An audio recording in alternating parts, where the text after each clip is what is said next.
Ladies and gentlemen, boys and girls, gather around as I tell you a tale about an underrated superhero of the Indian automotive industry, one that sells in the thousands every month and one that sold a cumulative 1.3 million units. I'm of course talking about the Mahindra Bolero.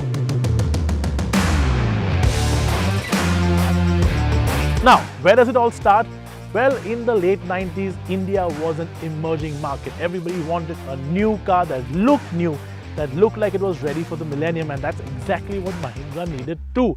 It needed an SUV that changed the appeal that Mahindra had with its urban and semi-urban buyers, and the Bolero was just that. Now, you had the Armada before it and the Commander before that, and that really looked like, well, a rudimentary Jeep. Of course, the Armada Grand sort of spruced it up a little bit, but it was still not enough. The Bolero, though, came and completely changed the game. It was one of Mahindra's first truly accessible urban SUVs, if you want to call it that.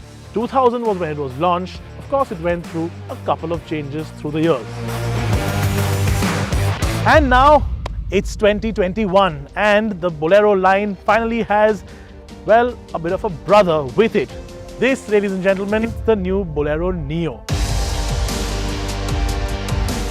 I know what you're thinking.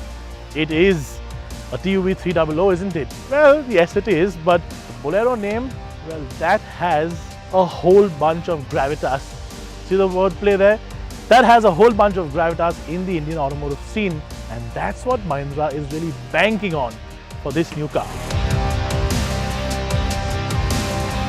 The updates are pretty much at the front end and they ape the design language that you normally see on the current gen Bolero 2. A similar vertical front grille that Jeep won't take them to court for, a redesigned set of headlamps that look sleeker, and a bumper that has some typical Bolero cues. So those are the big changes that Mahindra has done on the front end to make the TUV 300 updated and look like the Bolero. Of course, there are some smaller details like this crease in the bonnet and the fact that the bonnet itself, even though it's still a clamshell, is now a little bit lower, a little bit smoothened out. But the thing that people are going to notice is stuff like this little cladding on the side, this plastic cladding that is very reminiscent of what a Bolero gets. Luckily though, there are no exposed door hinges, and honestly, I don't think an exposed door hinge would even be possible in the TUV 300, although it would have been quite funky to look at.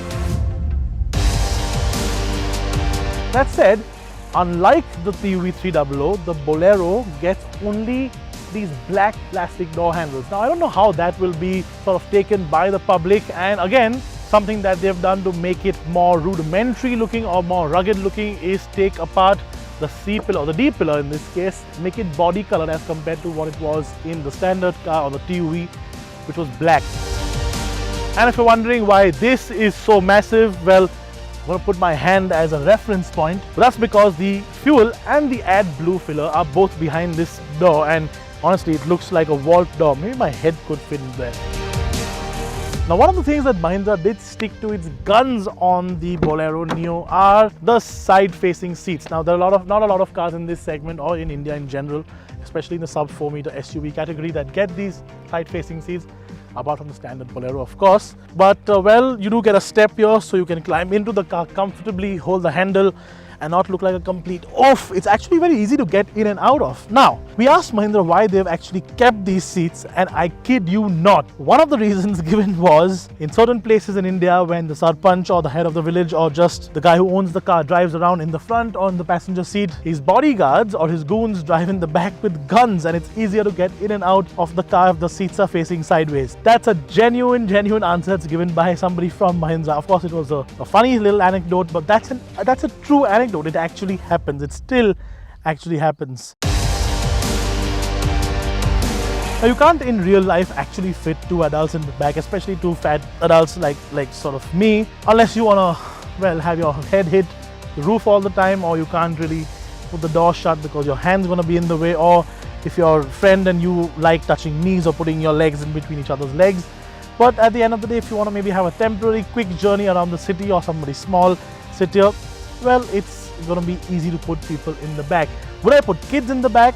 I don't think so. The kids, of course, are better off in the middle seat where there is ISOFIX 2. So it's a safer car. Of course, you've got the two airbags, ABS, ABD. No crash test results just yet, but I think it'll score pretty well, especially with all of that built in. The rear seat isn't too bad either, and you'll be sitting pretty much upright, and of course the seats could have been a lot better in general, but they do have some creature comforts like a handrest. While the changes on the exterior are a lot more obvious, the changes on the interior aren't, because well, there aren't any real changes as such. You do have a different seat upholstery, but that's pretty much where the changes end. Even the center console is pretty much exactly as it is. It still has the high seating position, which a lot of people will find great, but everything else is pretty much the same. Now, for a standard Bolero customer, this of course will be a big upgrade. It'll be a big step up.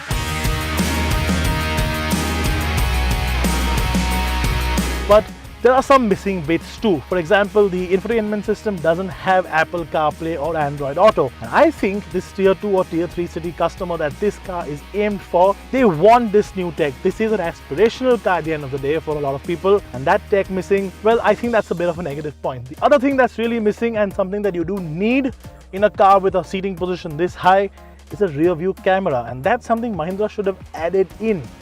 Again, I know it can be added in aftermarket, and a lot of people will do that, and the screen is ready to take in that aftermarket camera, but a factory fitted camera, that would have just been perfect.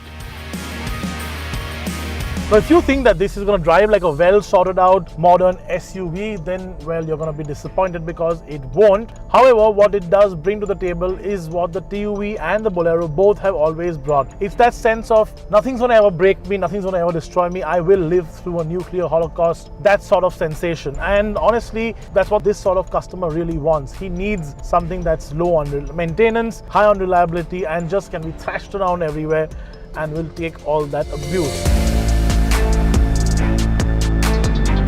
Now the engine is still the same. It's still the 100 horsepower 1.5 litre CRD unit that's been used in the TUV 300 in the past, but Mahindra has upped the torque a little bit, so you do feel that little bit better mid-range performance, which means that you won't have to shift down a gear when you want to overtake somebody on a highway, or if you want to maybe poke your way through a bit of traffic.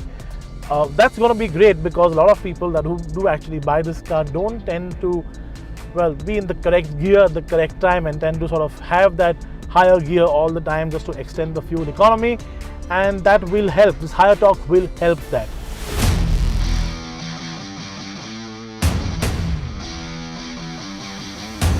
Now honestly, we've only had the chance to drive this around the Mahindra test track here at Chakan, and that's not a great measure of how this drives on the road, because at the end of the day, this thing is going to be put through its paces on bad roads, potholes, and well, everything that an Indian road can throw at it. So we will bring that to you eventually maybe, but at the end of the day, we've already driven the TUV 300 for years and years, and we know that it does all of that really well. So this thing will do that well too. Is it going to be as accepting of abuse as a standard Bolero is? Well, probably not, but well, at the end of the day, this is the same chassis that's underpinning the Scorpio and the Thar. We all know how much abuse that can take, so I wouldn't discount it just yet.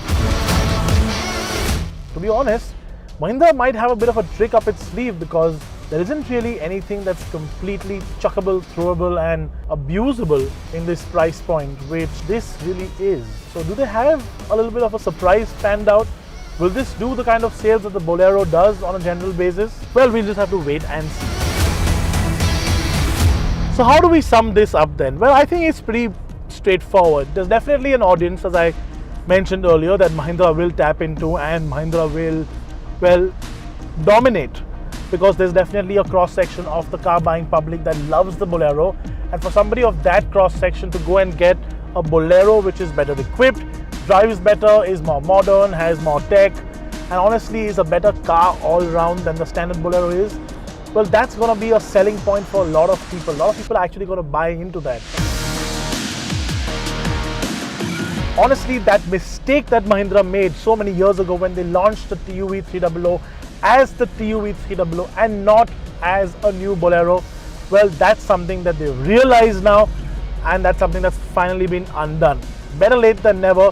This car should have always been the new Bolero. In fact, I can tell you with certainty that internally that was what the plan really was and never came through. But well, better late than never, as I said. And what intrigues me the most though, as a closing statement, I wonder if there will be a follow-up to the hit Bhojpuri single Baby Bet Bolero Mein.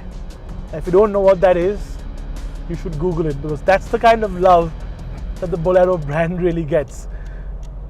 Maybe I can drive in that song too, or dance in it. Should we make one? Baby Bet Bolero Mein Part 2 by Power Drift. Would you watch that? Now, just as we thought as we were done with the seriousness of making a car review, the good fellas at Mahindra asked us if we wanted to test the Neo's new mechanical lock differential over an off-road track, and being the off-road junkie that I am, obviously I didn't refuse. Now, you do really feel that mechanical lock differential working, but well, honestly, is it really needed in a car like this? Unless you're going to drive in the hills or on some really bad roads, I'd actually skip that option altogether. And once that simple Simon course was done for the day, I decided to do, well, some celebratory donuts. Oh, how all the love and joy a rear-wheel drive car can bring you.